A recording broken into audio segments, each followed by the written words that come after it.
Welcome to invest Rajasthan. मैं CA Venus Maheshwari. आज हम बात करेंगे उपहार की। जी हाँ, गिफ्ट की।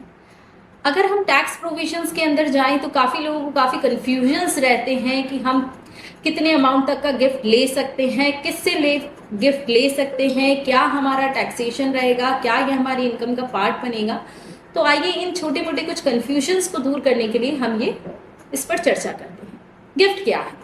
अगर हम बात करें गिफ्ट की तो ये डिफाइंड है under section 122 of transfer property act 1882। इसमें क्या लिखा है? गिफ्ट क्या है? गिफ्ट कोई भी इमूवेबल या मूवेबल प्रॉपर्टी का ट्रांसफर है, यानी कि एक पर्सन है जो कि डोनर है, एक पर्सन है जो डोनी है। हम किसी भी मूवेबल या इमूवेबल प्रॉपर्टी को डोनर किसको दे रहा है? डोनी को दे रहा है, विदाउट कंसिडरेशन दे रहा है, यानी कि बदले में कुछ फलस्वरूप कुछ ले नहीं रहा है। क्यों दे रहा है? Out of love, affection. मतलब हमारे पास उसके पीछे कोई बिजनेस इंटेंशन नहीं है, उपहार देने के पीछे कोई बिजनेस इंटेंशंस नहीं है। अब क्या क्या कंडीशंस हैं कब गिफ्ट को वैलिड माना जाएगा? गिफ्ट को वैलिड माना जाएगा अगर एक मेजर जो पर्सन है वह गिफ्ट का ट्रांसफर कर रहा है। वो मेजर पर्सन जो है वो साउंड माइंड का होना चाहिए, यानी कि केपेबल होना चाहिए कि वो एग्रीमेंट्स में एंटर कर सके। वह जिस प्रॉपर्टी का या वह जिस संपत्ति का ट्रांसफर कर रहा है वो स्वयं उसकी होनी चाहिए, यानी कि वह उसका राइटफुल ओनर होना चाहिए। हम ऐसी किसी प्रॉपर्टी का ट्रांसफर नहीं कर सकते जो कि अभी हमारी भी ओनरशिप में नहीं है, यानी कि हमारी हो सकती है ऐसी प्रॉपर्टी के लिए हम कोई भी गिफ्ट नहीं, कोई भी ऐसा उपहार नहीं दे सकते। जो प्रॉपर्टी हम गिफ्ट के रूप में देना चाहते हैं उस पर कोई मॉर्गेज नहीं होना चाहिए। अगर वो किसी लोन के सिक्योरिटी रखी हुई है तो हमें ये चीज़ गिफ्ट के अंदर मेंशन करना होगा। और गिफ्ट तभी वैलिड माना जाएगा जब डोनी इस पे अपनी एक्सेप्टेंस दे, यानी कि डोनर ने अपना गिफ्ट दे दिया, डोनी की एक्सेप्टेंस जरूरी है। अगर गिफ्ट डीड बनी है, नोट कीजिए, अगर गिफ्ट डेट बनी है तो उसका रजिस्टर्ड होना चाहिए, जरूरी है। यानी कि कुछ ऐसे केसेस भी हैं जिसमें गिफ्ट डीड ना भी बने तो चलेगा। यस, अगर किसी मूवेबल प्रॉपर्टी का ट्रांसफर हुआ है तो सिर्फ उसका डिलीवरी हो जाना भी सफिशिएंट है। गिफ्ट डीड की जरूरत नहीं है, रजिस्ट्रेशन की जरूरत नहीं है, but it is always advisable कि आपको गिफ्ट डीड ड्राफ्ट करके अपने डॉक्यूमेंट्री के लिए उसे रखना चाहिए। Registration of gift deed. Gift deed को रजिस्टर कराने की क्या कंडीशंस हैं? ये स्टैम्प पे ड्राफ्टेड होने चाहिए, डोनर और डोनी दोनों ही इसे साइन करेंगे along with 2 witness. Stamp duty कितनी लगेगी? अगर हम गिफ्ट डीड को रजिस्टर कराने जा रहे हैं तो ये डिपेंड करता है पर्टिकुलरली स्टेट पर कि उस पर स्टैम्प ड्यूटी कितनी लगेगी। क्या ऐसा हो सकता है कि हमने एक बार गिफ्ट डीड बनाई है और हम उसे कैंसिल करना चाहते हैं? नॉर्मल सर्कमस्टांसेस में तो गिफ्ट डीड को कैंसिल नहीं किया जा सकता, बट कुछ ऐसी कंडीशंस हैं जिसमें गिफ्ट डीड को कैंसिल किया जा सकता है। मान लीजिए जो डोनर था उस पर कोई दबाव देकर वो गिफ्ट डीड बनाई गई हो, गिफ्ट डीड किसी इलीगल पर्पस के लिए हो।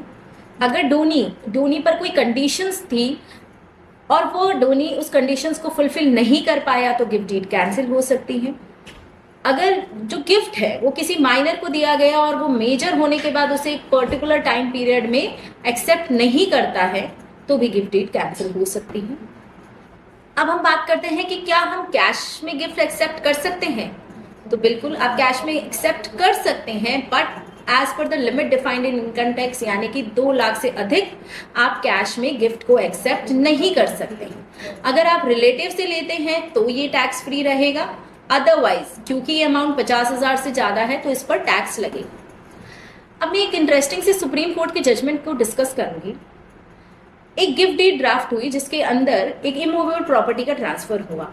इमूवेबल प्रॉपर्टी के ट्रांसफर पर कंडीशन लगी, यानी कि डोनर ने कंडीशन लगाई कि जब तक मैं जिंदा हूं, यानी कि जब तक डोनर अलाइव है, उस प्रॉपर्टी के सारे बेनिफिट्स इंक्लूडिंग द रेंट, उस प्रॉपर्टी के जो भी बेनिफिट्स हैं, रेंट भी, वह कौन लेगा? डोनर लेगा। ठीक है, चलता रहा। आफ्टर 12 ईयर्स, 12 साल बाद डोनर ने कहा कि मुझे इस गिफ्ट डीड को निरस्त करना है, यानी कि इसे रिवोक करना है। तो डोनी जो है वह काफी परेशान हो गया और उसने कानून का सहारा लिया।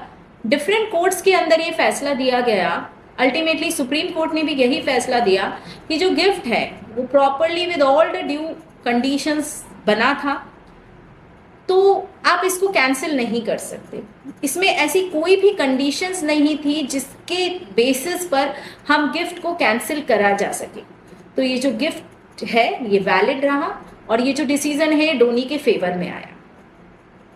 क्लॉजेज अंडर गिफ्ट डीड, यानी कि गिफ्ट डीड के अंदर हम क्या क्या चीज मेंशन करेंगे।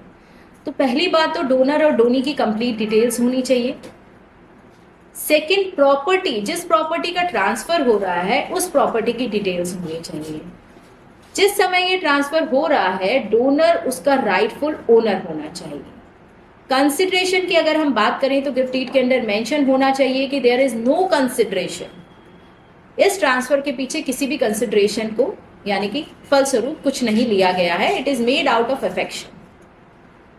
डोनी जो है इस गिफ्ट डीड को एक्सेप्टेंस देना चाहिए, यानी कि डोनी जो है वो अपनी एक्सेप्टेंस देगा जब भी गिफ्ट को पूरा माना जाएगा। गिफ्ट डीड के अंदर हर पेज पर दोनों ही डोनर और डोनी का साइन होना चाहिए। Along with it to witness का साइन भी होना चाहिए। इसके अलावा अगर आप कोई कंडीशन मेंशन करना चाहते हैं डोनी पर तो उसको भी इस गिफ्ट के डीड के अंदर आपको डालना होगा। Thank you for watching. Please do share and subscribe the channel. Thank you.